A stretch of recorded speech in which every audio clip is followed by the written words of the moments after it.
Olá, sejam todos bem-vindos ao Papo com os Autores, um programa da Editora do Brasil que busca debater temas da atualidade e da realidade do professor da educação básica. Hoje o nosso tema é como dar uma boa aula de matemática. E para falar sobre isso, eu tenho como convidado o professor e autor de livros didáticos, José Roberto Bongiorno. José Roberto Bongiorno é licenciado e bacharel em Física pela PUC de São Paulo. É licenciado em Pedagogia pela Faculdade de Filosofia, Ciências e Letras, professor Carlos Pasquale, São Paulo. Professor de Matemática e Física no ensino fundamental e no ensino médio, há mais de 50 anos. Seja muito bem-vindo, professor. Fernando, obrigado pelo convite. É um prazer muito grande falar sobre esse assunto, porque durmo com a matemática. Professor Bongiorno, como os professores podem conduzir as aulas de matemática? Ótima pergunta, Fernando. Por meio da resolução de problemas de diversos tipos, orais ou escritos, levando em consideração dois fatores. O conhecimento prévio do aluno, isto é, o conhecimento inicial, e também as competências e as habilidades que a gente pretende ensinar. Então, o professor ele tem que ter diálogo com o livro didático.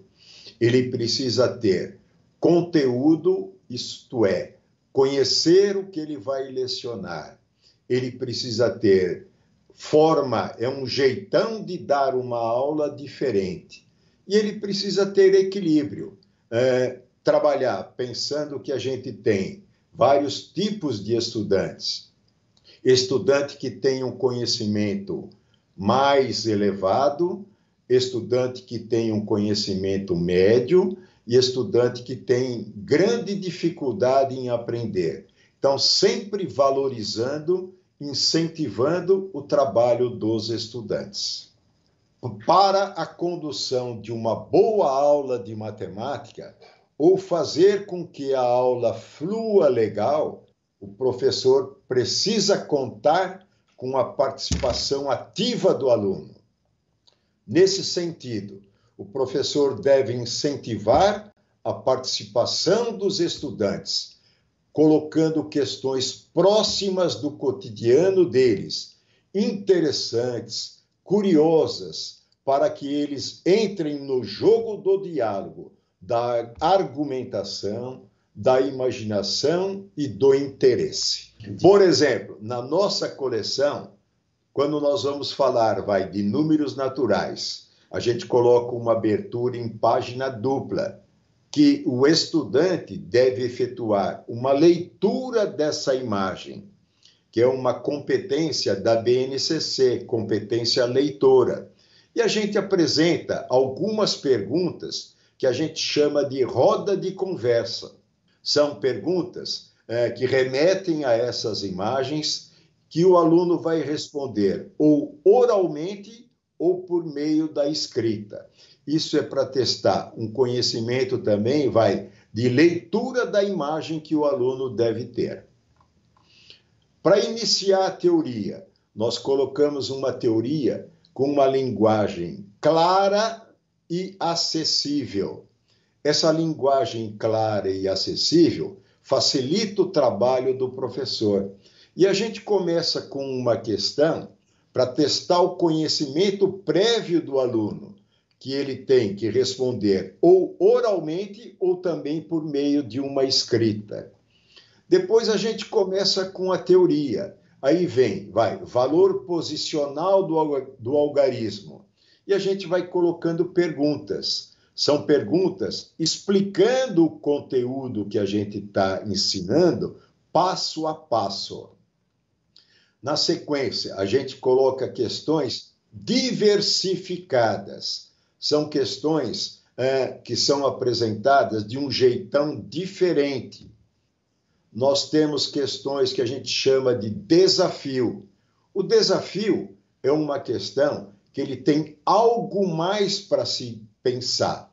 Ele não vai resolver efetuando um cálculo muito simples. Nós temos também questões que envolvem várias operações. Às vezes a gente pega material que tem problema só, com uma continha de adição, uma de subtração. A gente também coloca questões que envolvem várias operações. E com essas questões, a gente está sempre retomando conhecimentos anteriores. Sempre é importante fazer isso, retomar conhecimentos anteriores.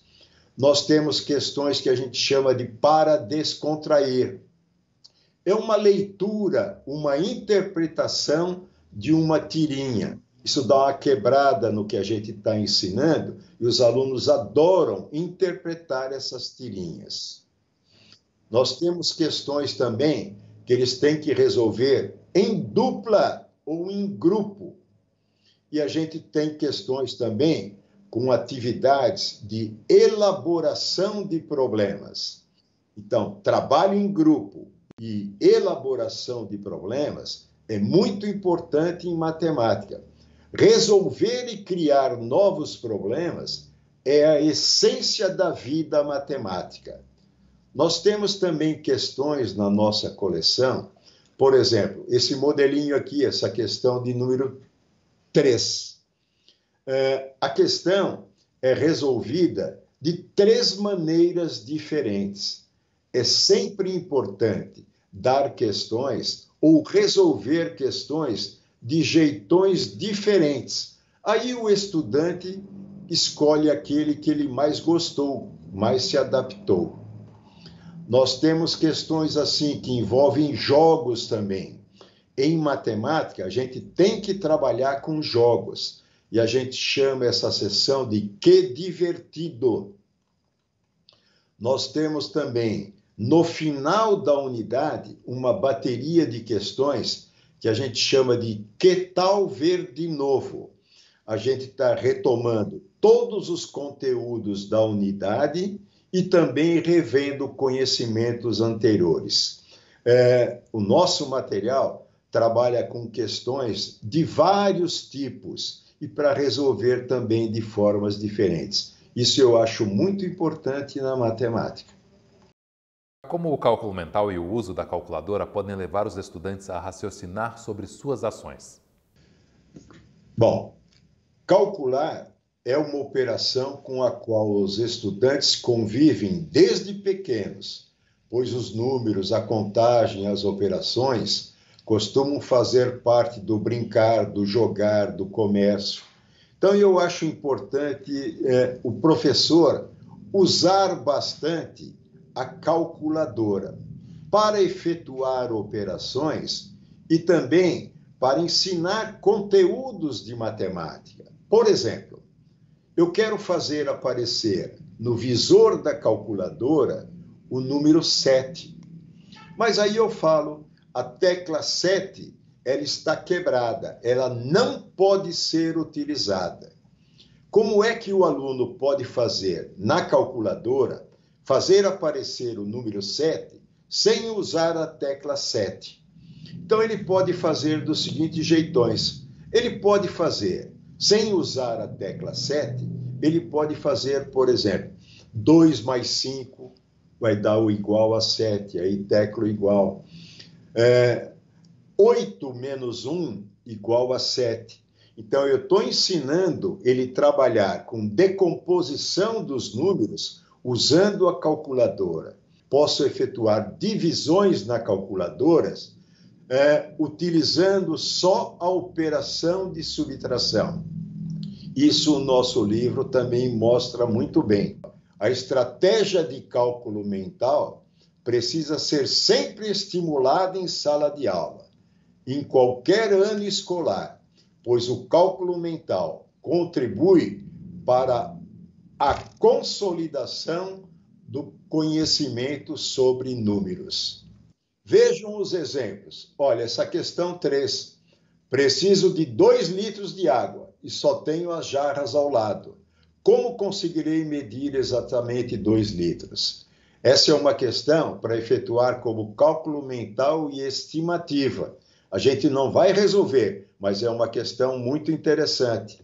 Por exemplo, um outro modelinho que muitas crianças já jogaram esse joguinho em quermesse, né? Nas festas juninas. Vai atirando bolas numas canaletas, então tem as bolas chegaram em tal casas com certo número, certo valor, aí eu vou ter que calcular qual é o total de pontos que eu fiz. Ele vai efetuar esse cálculo aí mentalmente.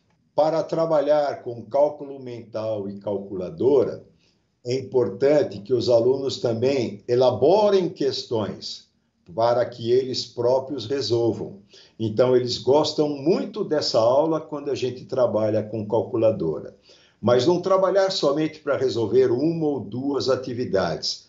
Quando for usar calculadora, tentar usar durante uma aula inteirinha. Aí o pessoal só utiliza a calculadora. Entendi. Mas então, professor, que outros recursos os professores podem utilizar para despertar o interesse e representar um contexto significativo para aprender e ensinar matemática?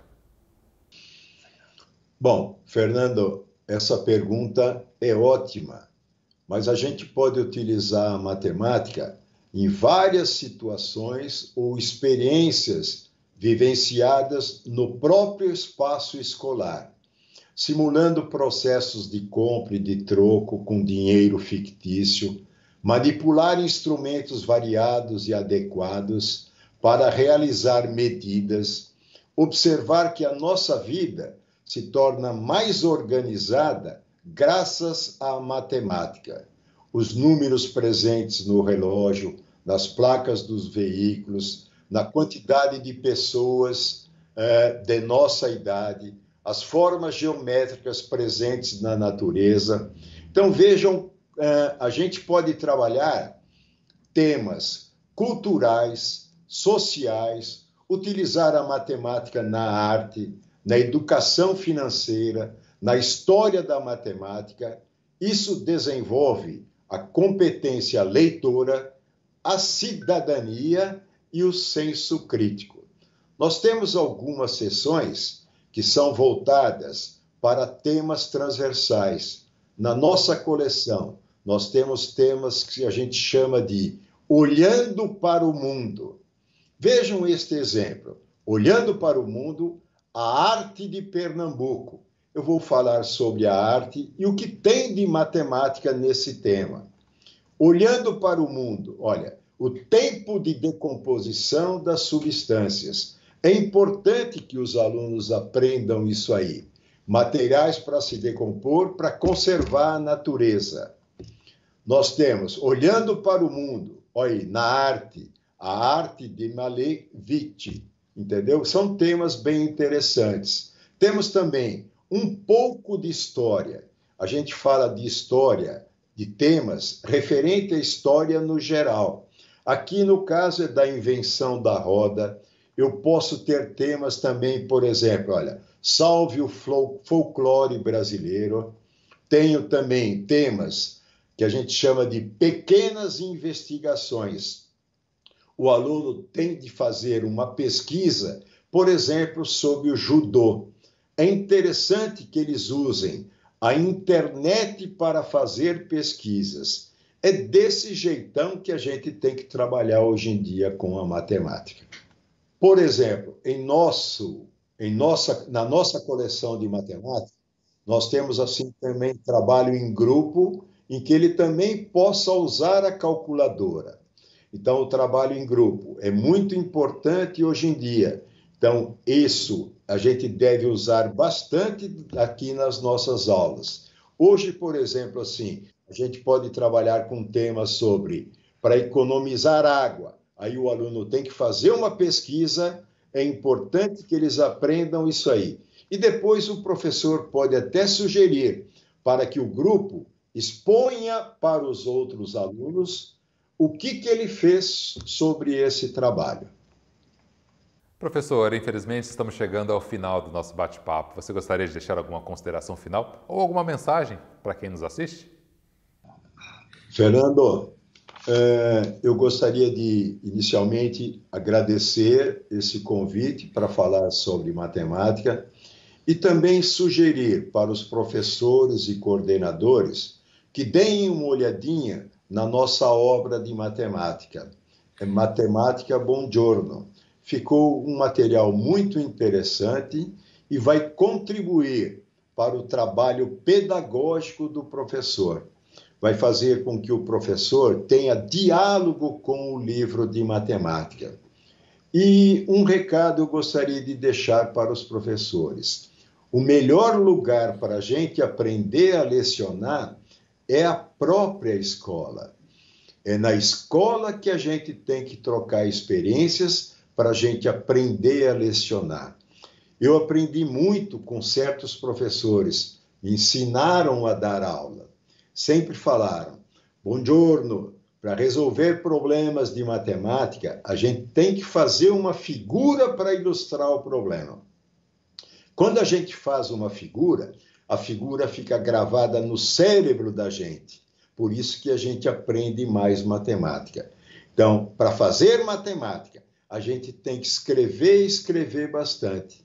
E pensar também o seguinte, na matemática, por exemplo, o que é mais importante, a lógica ou o raciocínio? Ou a técnica ou o raciocínio? As duas são importantes em matemática, essas duas competências, raciocínio e técnica. Porque a gente tem, no raciocínio, a gente tem uma técnica escondida ali.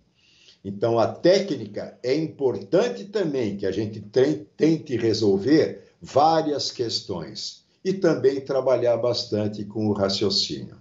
Um abraço a todos, obrigado pela atenção. Sucesso!